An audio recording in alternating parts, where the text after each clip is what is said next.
US President Trump threatening to impose the strongest sanctions in history against Iran. How will the EU maintain its support for that country if it risks a strategic war with the US? And after Nicolas Maduro wins another 6-year term as Venezuela's president, what chance does Maduro have fixing the disastrous economy faced with more US sanctions? Welcome to The Point. I'm Chen Lei, sitting in for Liu Xin.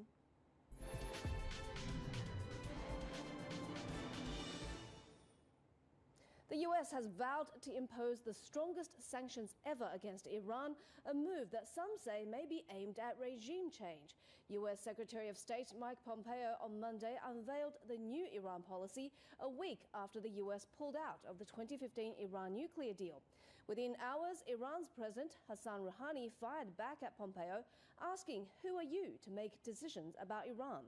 The EU's foreign policy chief Federica Mogherini dismissed Pompeo's speech as irresponsible, stressing there's no alternative to the JCPOA. So, will the new sanctions crush Iran? How will the EU maintain its Iran deal support? Joining our discussion today are Gamba Naderi, correspondent of the Tehran-based Press TV, Jonathan Sacerdoti, a terrorism analyst joining us from London, and Professor Doa Arab from the School of International Service at the American University in Washington, D.C. Before jumping into the discussion, let's listen to what Pompeo said Monday.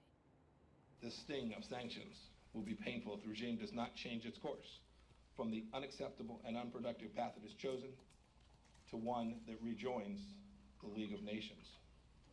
These will indeed end up being the strongest sanctions in history when we are complete. Right, let's get back to our discussion with our guests. Let me ask you first, Jonathan, observers say the 12-point laundry list from Pompeo is so impossible that it basically says diplomacy is out the door. What do you think? Donald Trump's White House is clearly playing things differently, not just in the United States, but across the world stage. And some might say that those 12 things are impossible, but others would say that those 12 things are blindingly obvious, and that what Donald Trump is doing is resetting the balance here. So after 8 years of Obama in the White House, culminating in what Trump has called a disastrous agreement with Iran, Trump is literally pulling the tablecloth from under all of the settings on the table and hoping everything lands back in balance rather than there being a giant mess afterwards. Now, like when magicians do that, sometimes it works, sometimes it doesn't. But what Trump is actually saying here through Pompeo's speech is really a statement of fact. All of that shopping list of things that Iran is doing wrong on the world stage, those complaints that the international community do in fact share with America about Iran's behavior, none of those are particularly in dispute. What's in dispute is whether or not Iran can be brought back into check and back into the community of nations around the world behaving in a more regular way, stopping sponsorship of international terrorism, stopping the development, covert or otherwise, of nuclear weapons, stopping threats to countries like Israel, its close neighbor. Professor all of those Arab, things that are being requested are not out of line. Really. Is this magician's trick going to work with Iran? Well, if this trick had worked, it would have worked earlier, right? So the reason why JCPOA in the first place was designed was to try a new trick, right? That's a good combination of rewards and sticks. So obviously, in the previous 3-4 decades, what we'd seen, the sanction policy on Iran had not worked. On the other side, it further consolidated the grip of the hardline clerics in the Iranian regime. So I'm pretty clear that Secretary Pompeo is aware of that. So it's not necessarily about forcing regime change in Iran, but rather giving a clear message to U.S. allies in the region, like Israel and Saudi Arabia, that U.S. is firmly behind their positions and policies in the Middle East against Iran's influence in the region. Jonathan, do you think the punishment that sending out that message is the strategy? Or is it really regime change? Well, I think let's not put too fine a point on this. Donald Trump, America, many countries across the world would like to see regime change in Iran. But that's not the primary aim of what they're doing now. It may be a secondary aim, but regime change, as we know, is very hard and can result in quite a mess. What they're trying in the first place is to do all the things they felt should have been done in the previous agreement with Iran. And it's worth noting that the sanctions before, which were crippling, did in fact work. They brought Iran to the negotiating table because its economy was suffering so enormously. The fact then remains that what was negotiated, in my opinion, and it turns out in the opinion of the current White House administration, was not really good enough. It didn't stop Iran developing nuclear weapons. It simply kicked the ball into the long grass. There was a sunset clause which says that after some time they would basically be able to resume their activities. The Israeli intelligence haul that they spectacularly got out of Iran, all of those documents taken out of the country showed that they had not got rid of their plans on how to build nuclear weapons. They'd simply put them away in a place that they thought was secure. So not secure enough, obviously, with the Mossad and Israeli intelligence able to get hold of it. But it shows that Iran was never acting in good faith in a way that would suggest that they were going to stop their nuclear weapons development. They were simply delaying it until they were allowed to carry on. To what happens next. The European response has been mixed, fairly tepid reaction from Germany, France, a bit more indignation, opposition. Is it feasible that the EU will be able to compensate companies for these US sanctions? Well, obviously, European Union found itself between a rock and a hard place, isn't it? European Union has now have to emerge as the voice of reason in the international arena.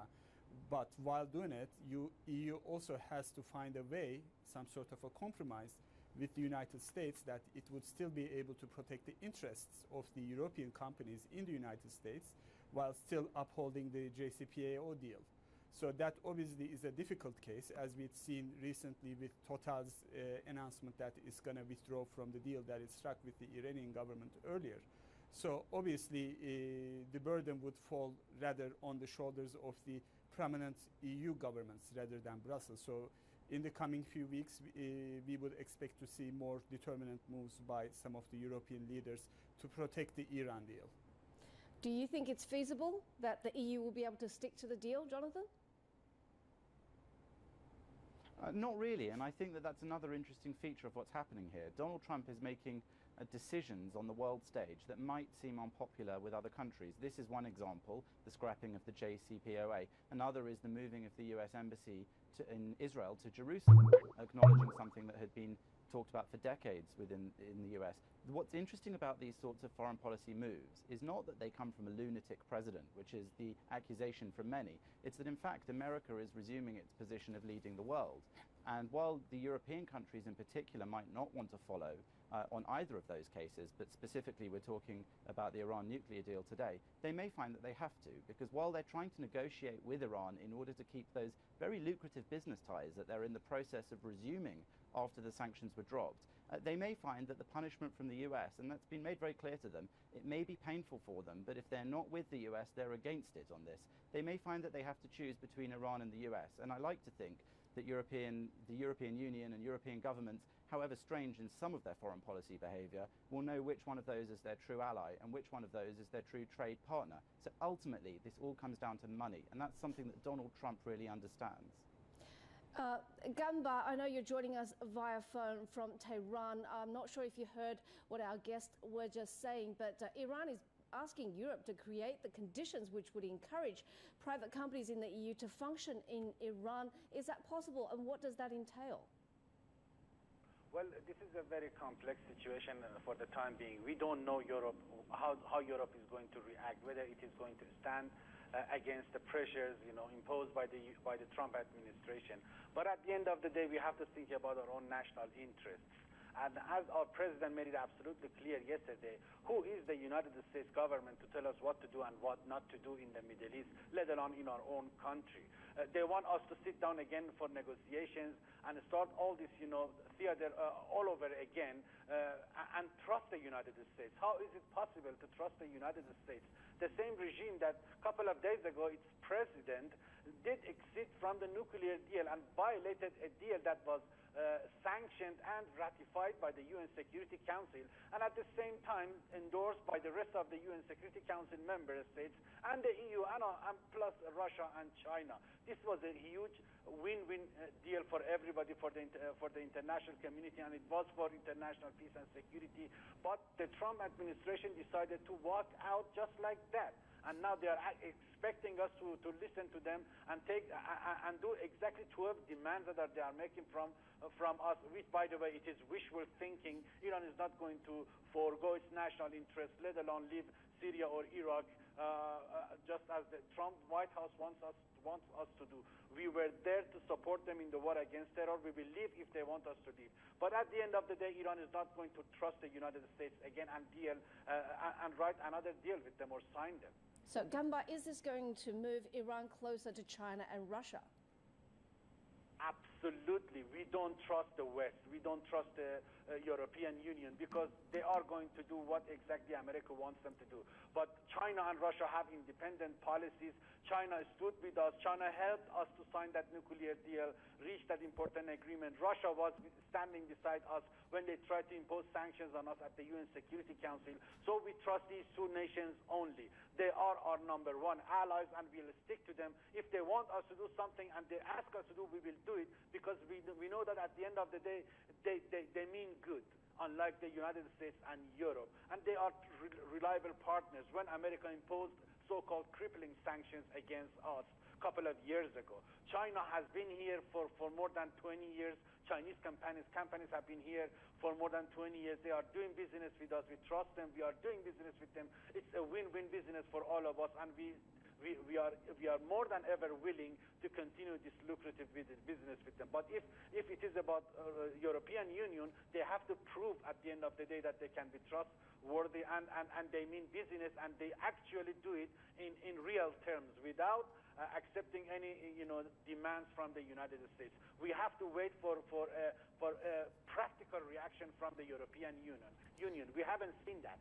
I want to ask Doha, can Chinese companies and Chinese demand quickly step in, considering the fact that Chinese Tokyo gear maker ZTE is still paying the price for going against those U.S. sanctions against Iran? Well, obviously, it's up to the Chinese corporations to decide what type of business strategy they would follow. So that also boils down to, again, going back to the earlier statement regarding Trump's strategy, which obviously playing hardball business negotiation tactics. So this would show the extent to which U.S. administration's choice of strategy, playing hardball not only with Iran but with China along with European Union, would pay off what they expect it would. So we'll see that in the coming months. And finally, Jonathan, what do you think is going to happen next? Well, it's impossible to know exactly what will happen next, but I would imagine that the EU, despite its protestations at the moment, will fall in line more with what the US wants. And that despite Iran complaining that the US can't dictate these things to them, they are going to begin to have to change at least the way they speak rather than necessarily the way they act. But ultimately, with the US under an administration that is willing to talk tough and potentially act tough, there were hints of suggestions that there may be military action taking place. Iran got emboldened by what Barack Obama did, specifically in releasing money to Iran. Do you think war is possible? We just saw recently that the Iranian, well, certainly the Iranians have already launched 32 missiles from Syria into Israel, all of them shot down by Israel that were coming its way, and they flew an unmanned drone into the country that was also, according to the Israelis, armed with weapons. So it certainly looks like You're Iran very pro-Israel. is We do know that. and threatening other countries. Sorry? We know that you're very pro-Israel. Well, pro-Israel, you can call me pro-Israel if you like. I think that if Iran is launching rockets or unmanned aerial vehicles with weapons on them towards Israel, you don't need to be pro-Israel or against Israel to see that as an act of aggression towards a country that is not in any way threatening Iran except for its own protection. So you may call me pro-Israel. I think simply I'm seeing things as they are in the area. And Iran is taking that position not just with Israel, it's taking positions across the whole of the Middle East in order to try and show its strength around the region. America says that it's had enough of that. Pompeo's speech had a list of things that he expects of Iran, and they were all to do with Iranian that's all we have aggression, time from actions for like this that to developing ballistic missiles. Complex topic. We still have another one to get through. Thank you so much to our guest. We've got Jonathan Sacerdoti joining us from London. He's a terrorism analyst, and also Professor Doha Arab from the School of International Service, joining us from Washington, D.C. at the American University. And on the phone, we had Gamba Naderi, correspondent of the Tehran-based Press TV. The Point will be back in just a moment.